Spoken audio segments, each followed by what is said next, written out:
Ladies and gentlemen, we are back with Season 1, Episode 1 of The Mandalorian. The Mandalorian. This is, of course, the initial episode, which deals with the setup and blah, blah, blah. You know what's going on. It's the first episode.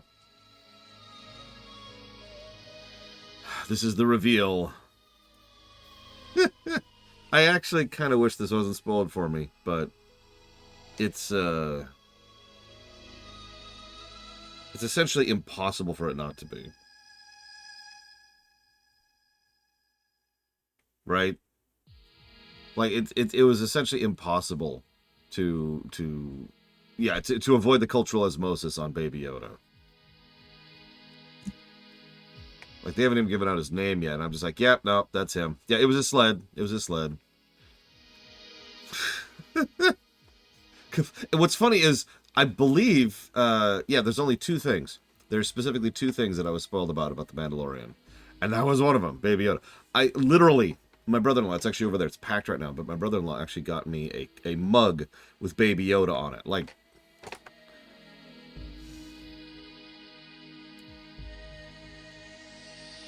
well, it's no, everyone called it Baby Yoda. His name's Grogu, I want to say, something like that, something along those lines. Anyways, oh yeah, there was so much merch for this. In fact, what's funny is if you follow the behind the scenes at all, you know that while they were a little bit prepared for the merch cycle, they weren't fully prepared for it. So they actually held it back a few extra months so they could get just a whole bunch of other people on board with making more Baby Yoda merch. And sold so much that they actually started having production line issues because of how much in demand it was.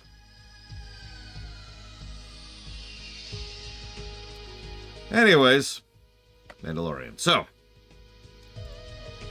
yeah, interesting problem to have.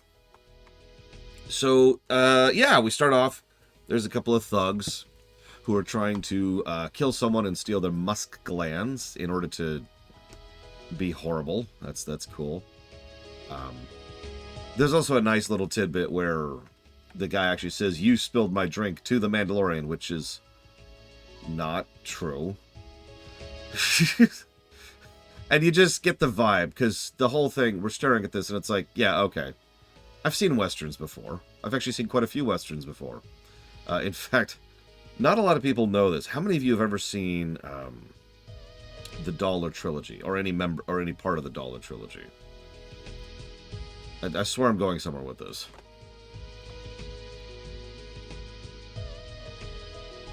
Excuse me, it's apparently called the Dollars Trilogy. My bad. So, for those of you not aware, it's Fistful of Dollars, For a Few Dollars More, and The Good, the Bad, and the Ugly. The reason I bring all this up, and I talked about this briefly during my issues with the mic, during the ruminations I covered on these movies several years ago at this point. Not a lot of people know that Westerns were already kind of like on their way out when those three movies were made. In fact, they were so far on their way out that a lot of people were cautioning that they shouldn't make any more Westerns because it was such a done genre and nobody cared anymore. Nobody wanted any more of it.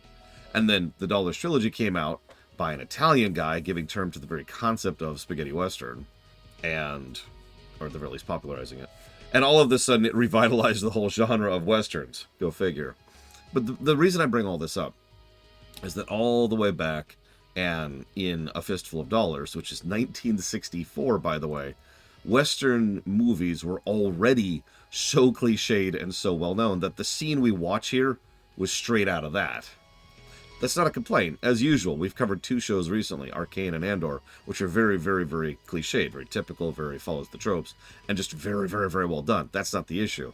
It's just this whole first scene is lifted directly out of your classic Western. We start off establishing the punk and the mark. Okay. Then the hero shows up, the protag. He's, of course, above it all, aloof, hardly says any lines of dialogue, and effortlessly runs over them and completely defeats them. And then walks over, and then you see the big twist. He's not here to save the mark. He's here to bring the mark in. Copy-paste, textbook.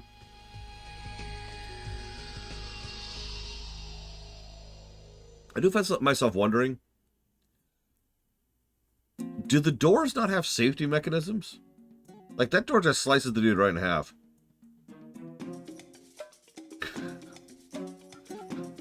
Yeah, it's broken. You know what? Okay, fair enough. And yeah, then we get the line. I could bring you in warm or I could bring you in cold. Yeah, what is safety in Star Wars? That's a good point. They don't even know what handrails are on this show. Bit of a nice tone setter. And I love how little he talks. I love how Western it is, despite being on an ice planet. We get a little bit of world building very quickly. Everyone drops their gray holds out here, which, yeah. We also have a very common trick where the Mark talks a lot in order to compensate for the fact that the protag barely talks at all. I also love how we've got this giant, like, death hippo thing, which of course kills the taxi driver, so that's a bunch of money just completely wasted there.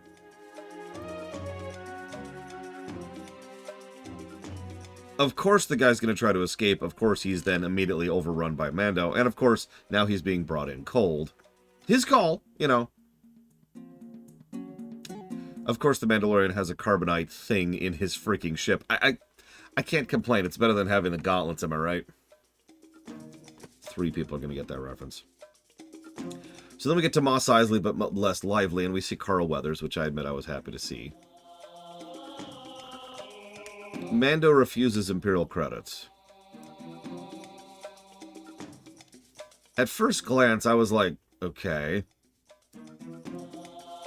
Because there could be a lot of reasons to refuse Imperial credits under these circumstances. But based even just on this first episode, that's probably more of a, nah, I'm good kind of a thing, right? Instead we get calamari flan, which squelches. We also get some other wonderful little bits of world building. They want to pay guild rates.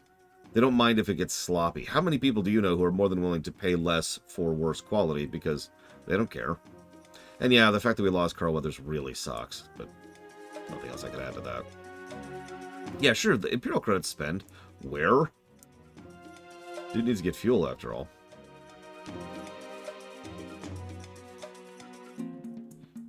Yeah, the carbonite thing really took off after Empire, honestly. Like I said, Gauntlet. So Mandalorian, we also find out, just based on some basic dialogue, that he's clearly starting to have some problems keeping the ship fueled. Like, literally, just keeping the ship fueled. Because, yeah. Yeah, the market is slowing, which... interesting. I mean, even Weathers, when he says something. Bail jumper, bail jumper, bail jumper, bail jumper. And it's like, yeah. That's, I mean... bounty hunters actually, yeah, that going after bail hoppers makes sense. But that's below the Mandalorian's pay grade, very clearly and obviously. It also makes absolutely no sense considering this is 5 years after Return, when the New Republic is, you know, dissecting itself right now, trying to exist. And yeah, bail jumpers don't pay well for obvious reasons. That's how that is. So, why is there no actual jobs going on? Well, there is one job. Okay, fine. And we start to see how he's having issues, again, keeping his ship fueled. We start to see how there would be some motive here for him taking an extremely sus job and for banning that bot. Thank you, Rax. And it's at about this point, we're a good 10-15 minutes in, and this is the exact moment I realized I wasn't really enjoying the episode.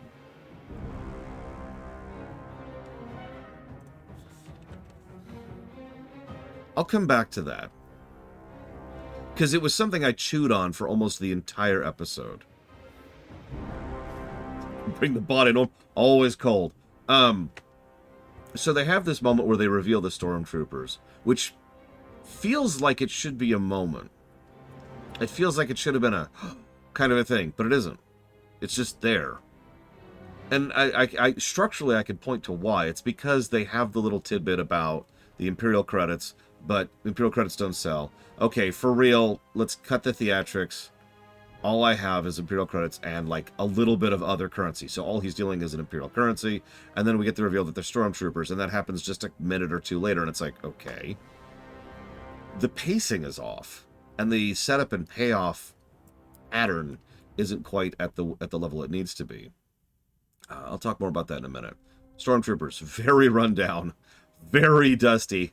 Obviously, people who have not actually been taking care of themselves properly because they can't.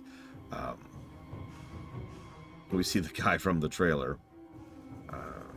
4-1 Stormtroopers. Yeah, that's no. I bet on the Mandalorian on that one either. If I could relate this to another show, because I've been covering some extremely good shows lately, which absolutely is tainting my opinion here. But if I could paint this to something else, have you ever seen Justified? I'll give you a hint. Justified is a Western masquerading as a police procedural set in modern day, which at the time was, I believe, 2013. So, one of the things Justified was extremely good about is the tension. That show manages to make fairly mundane and simple sequences have a tremendous amount of tension, and it brings energy to a lot of wonderful scenes. Now, obviously, it's a very, very, very high-craft show, but I bring that up because I realized I was missing that, because Arcane and Andor both have that same thing. They know how to pull tension into a scene. They know how to make things be like a wire that's just pulled a little bit too taut, like the Gerudo Desert song, apparently. This is just not like the standoff with the Stormtroopers is nothing. Now, you could say maybe it's not supposed to be anything, but, well, there's nothing here. Moving on. I'll come back to this. So we see the dude who literally has the Imperial symbol as a necklace. And there's good design. There's good set design. There's good world building. They use the setting very, very well. I like the implication. Even the children in the Mandalorian Enclave they have here all have masks on. We also kind of see why the Mandalorian himself, Mando, I'm just going to call him from now on, is here. Why he's operating here, because his people are here. There's also a really great line where he shows the tab of Beskar to the armorsmith, and she actually comments that this was taken in the Great Purge. Now, we don't need more than that right there. That's it, just chunk. Okay, and of course the Imperial stamp, nice and obvious on it, which then melts away as she's doing it. He also offers the Mon Calamari Flan, which... Why do they have squelchy stuff as currency? Sorry. We also see... I get it. They live underwater. Let's just move on. We also see how much this would work really well as a video game. No, think about it. As the next several scenes pass by, and I didn't have much to talk about, or I had very few notes to take, I started thinking about the structure of it. Like, you go, you do a job, you get a bit of Beskar, as that's your pay. Where you allocate that, either to your armor or to your armament or to your ship, that's up to you. But you get very limited amount of that resource per mission, right? And so you have to decide, okay, where am I going? Where do I want this? How do I want this, right? And it struck me how video gamey this is, but I in no way mean that as an insult or a bad thing. But yeah, exactly. Like, imagine this was Star Wars Bounty Hunter, but just, skipped forward. Instead of playing Django, we're playing Mando here.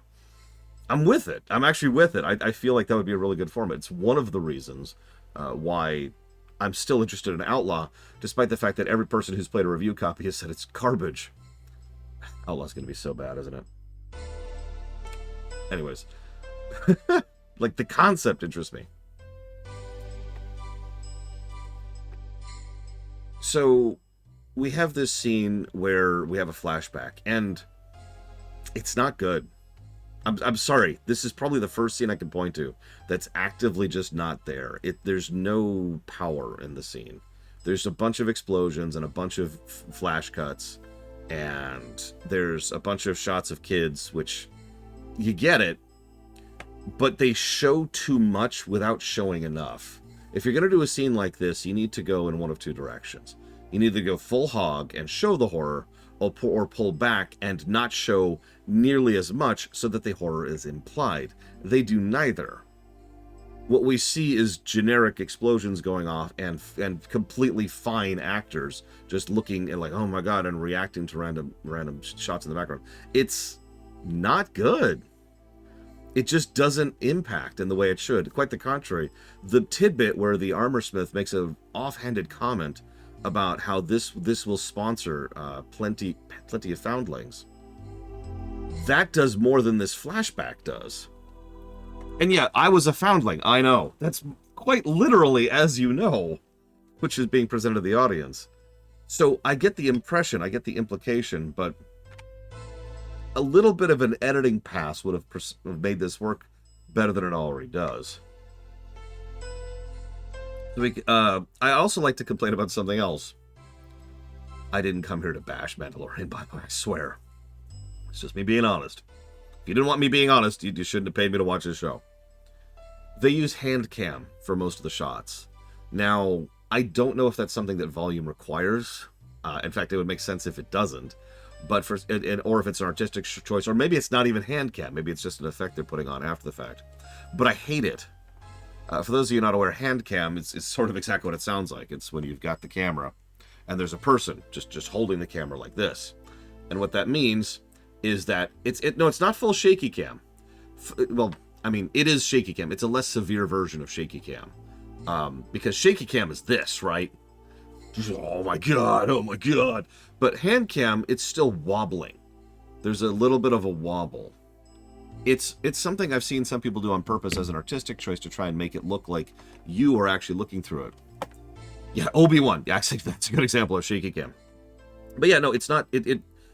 It's either something they did after the fact in order to make it look that way, or it's just someone who's got a camera in his hands, hence the term, right?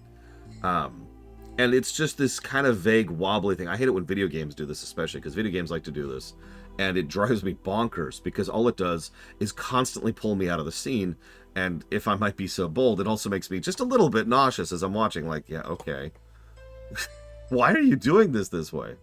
And you're probably thinking, well, they have to have a camera on a person.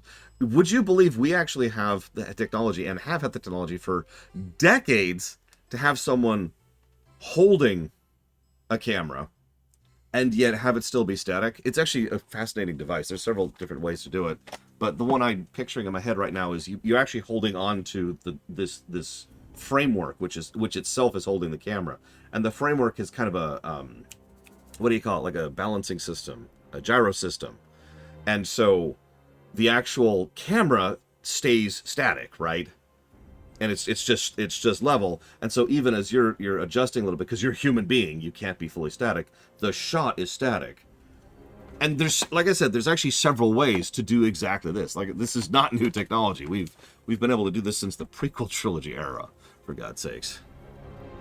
So when you just do a hand cam, usually there's either some financial reasons for doing it or creative reasons for doing it. I'm not sure which. I'm just speculating here. Whoop. I probably sound like I hate this episode. To be clear, I don't. It's just, I cannot help but notice all of these little decisions as we're going through it. And I'll talk more about that as we keep going. So like any Western, first thing we've got to do is we've got to show the hero is very competent. That was the first scene. Then we need to show that the hero is also, despite their competence, down on their luck. Again, this is straight out of the Dollar Trilogy. It's this incredible gunman who's fantastic and amazing, and also dirt poor and can barely keep himself fed. Okay, sure. That tracks, right? That tracks. He's having trouble keeping his ship fueled. I'm with it. Then we have to transition to a section where he needs help. This is when he lands on the planet and ends up fighting the creatures and meets I Have Spoken Man. And then we have to switch into a breather section, which in this case is done as a comedic section. Okay. No problems, no complaints here. That's a lie. I've got one complaint. I'm sorry. Because the pacing here is so strange. The way I wrote it down in my notes is, it's too fast for how little is happening, but then too slow for how much is going on. Like the show can't wait to get to the next moment, but when it gets to each moment, it doesn't know where they're doing with it. Let me use a direct example, because I don't like to speak in generics. There's this tidbit where he's like, okay, you've got to learn how to ride this stupid thing. He's like, I'll just take a speeder. No, this is the only way. Why? Not explained. So he's like, okay, fine, I'll learn how to do it. And we have him bumbling. The music even gets comedic for a moment. Okay, I'm with that. But then he's like, no, you've got to learn this. Aren't you a Mandalorian? Didn't you do this amazing stuff? He's like, yes. So he goes forward, and he immediately, perfectly, mounts the sucker, and then goes on, and they have the transition scene where they have a travel sequence of them getting the next spot. Huh? And do you notice how off that sequence is? It's just kind of...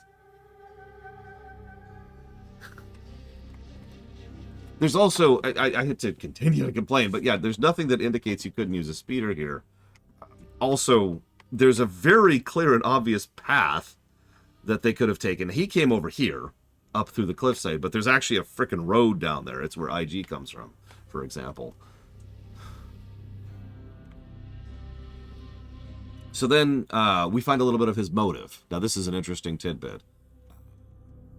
We start to see a little bit why Carl Weathers' character was so hesitant.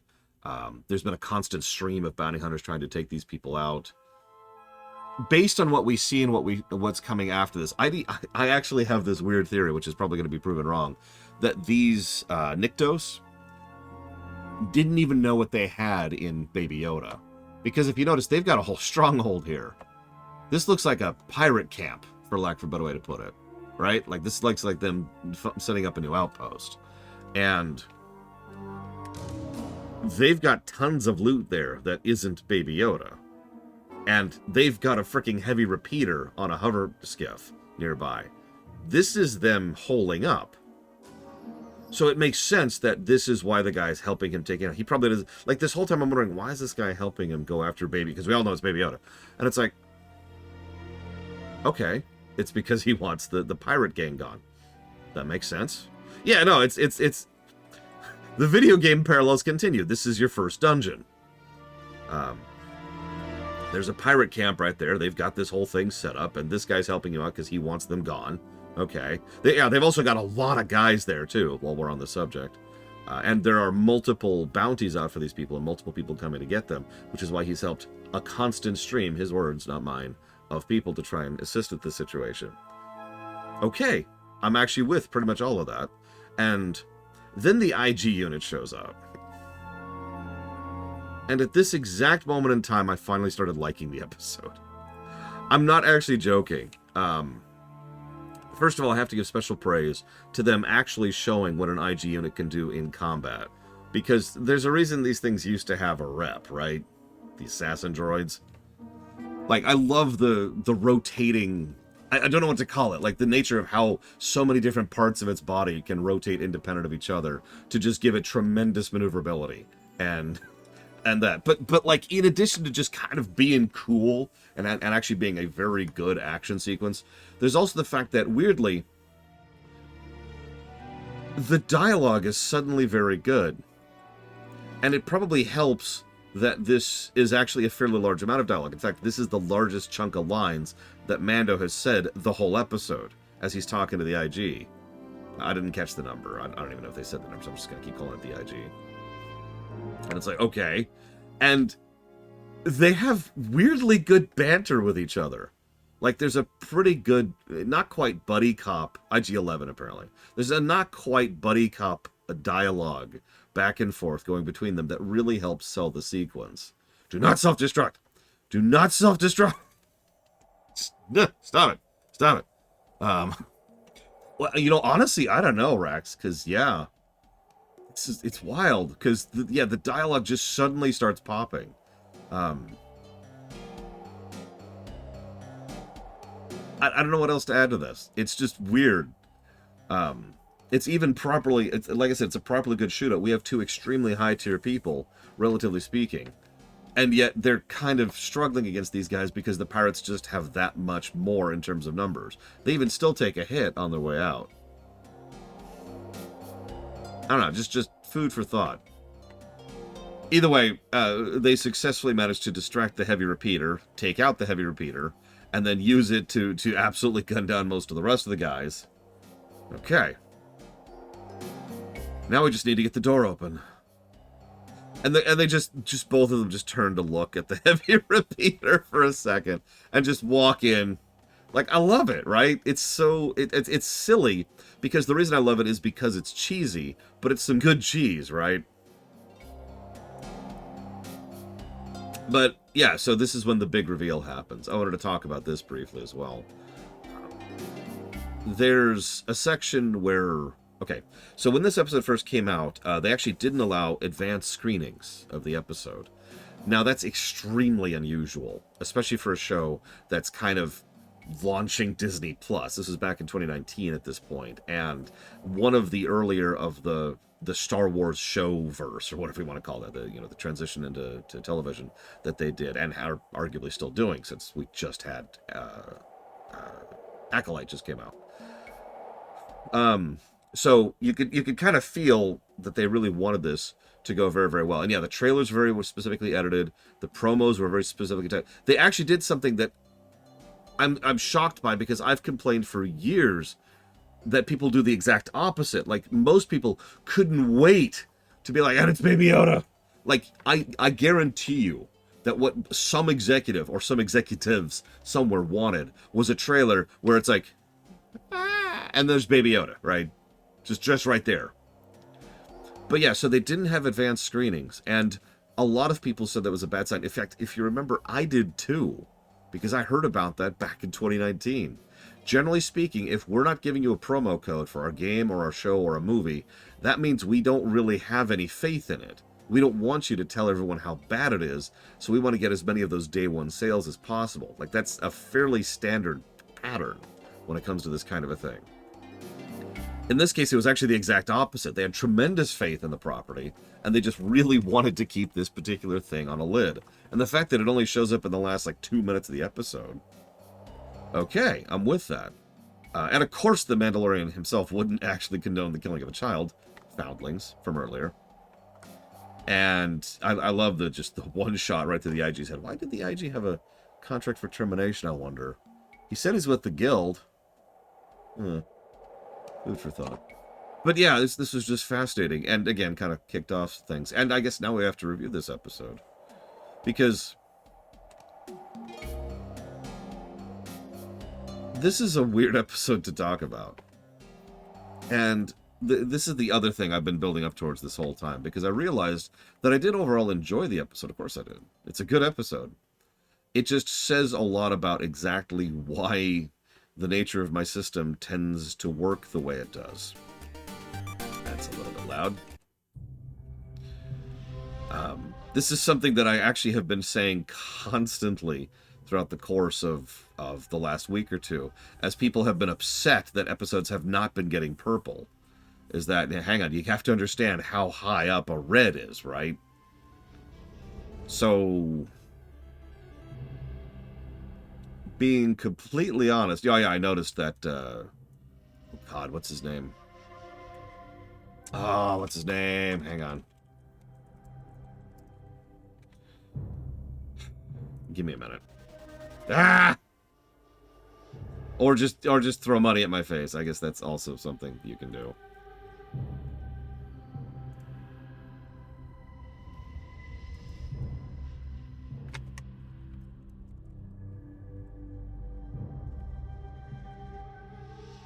Werner Herzog. That's him. Werner Herzog.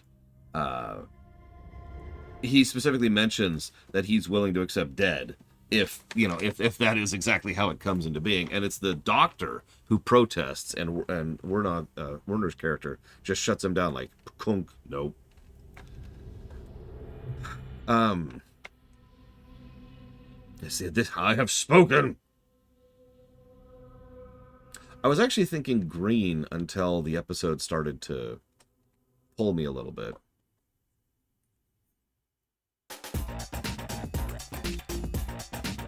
The music disagrees with me. But I think the final sequence with the IG, which was good dynamic, good acting, good banter, and good visuals and a good thing, pushes it up to yellow. Which, as a reminder, is good. That's what yellow means. That is the direction that is. And I was thinking about this the whole time, because I realized that everyone in chat was going to tear my head off for that. Yellow is generally average, but when I say average, what I mean is averagely good. In golden number terms, that's like about 60 to 80-ish, right? Severance. No, I don't think so. It is very Star Wars. I noticed, like, I noticed just how Star Wars this was, and it makes sense. I'm not trying to deride them. They really were launching a new thing. And very similar to Force Awakens, this episode played things very safe. And that's fine. It is still good. A reminder, yellow is still a good score.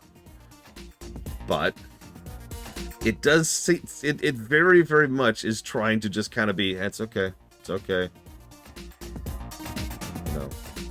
We'll see where it goes from here. If I was watching this show regardless of my show, I would be interested enough to see what happens next, and that's exactly what a first episode should do.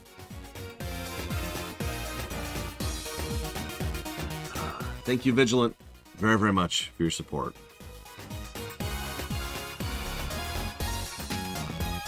Let's see. I mean, that's probably going to happen, Vigilant. Also, if you know what to put, Lower Trust, you got it. You got it. Thank you, Vigilant. And I got a sub there from Dark Prince. Thank you, Dark Prince Revan, very, very much. Are you sure you want me to review a Souls-like? Because nobody likes it when I review a Souls-like.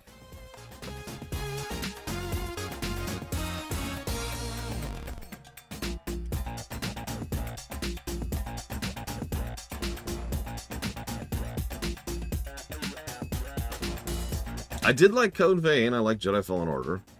I have no idea what I'll think of Jedi Survivor.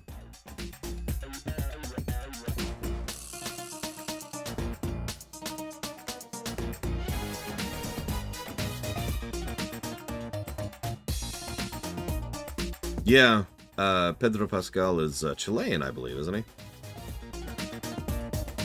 No, I just want to make sure you're sure, Dark Prince Revan, that's all.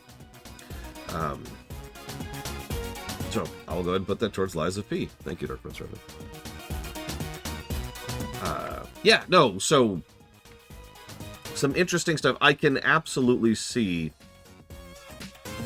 why people were engaged with this when this first came out. Like, that's an easy watch, right? It's easy to understand why people looked at this and were like, yeah! Because that's how that works, isn't it? I mean, if you remember, Force Awakens was like that too. In fact, Force Awakens is still, as of this exact moment in time, one of the best-selling movies internationally of all time. Still. So, no, this is a proven strategy, and this is doing exactly what it should do. That's the last thing I was building up to. One of the unfortunate realities of how I tend to approach reviewing, and this is, there are two contrasting thoughts here. Some people think you should analyze a work only within the confines of the work itself, and some people think you should analyze it with regards to all works.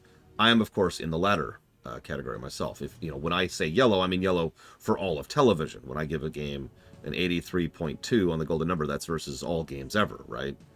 And I bring that up because this is exactly what tends to happen when you start to see really, really, really, really, really high quality stuff. And it helps or hurts, I suppose, that when you look at something, you try to compare it against some of the best shows literally ever made, of course it's not going to hold up to that, right? And I was actually a little bit concerned that some people would be coming after me for this because, you know, oh, you're just comparing this to Andor. Well, yes, but also no, I'm comparing this against everything. Like, I'm sorry, if you think yellow is bad, let me pull up the Donkey Kong Country show again real quick so you can see what bad actually looks like. Hell, even yesterday, for those of you who were here for that, because this is not on YouTube, even the Donkey Kong Country show was another gradient of bad below bad. Right? Like, I showed off Star Trek the Animated Series for a little bit just to emphasize the nature of how much further down we can go. And it's also true in the other direction, how much further up we can go. It's good stuff. It's good stuff. But I'm going to go ahead and jump right into episode 2. I have no idea how many episodes we're going to get today. Again, I'm not rushing. I am in no particular hurry. I'm just going to see what we got. Hang on. The next episode, give me a second. I'll give you a time, because I'm pretty sure...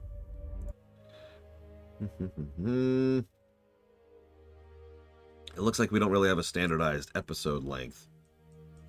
That's a good question, Lord Harriman. I'm not sure. Looks like this next one is 29 minutes long. That's a weird length for an episode. So the next episode is... are you going to tell me the name of the episode? No, of course not. I'll just look at my own notes. Season 1, Episode 2, The Child.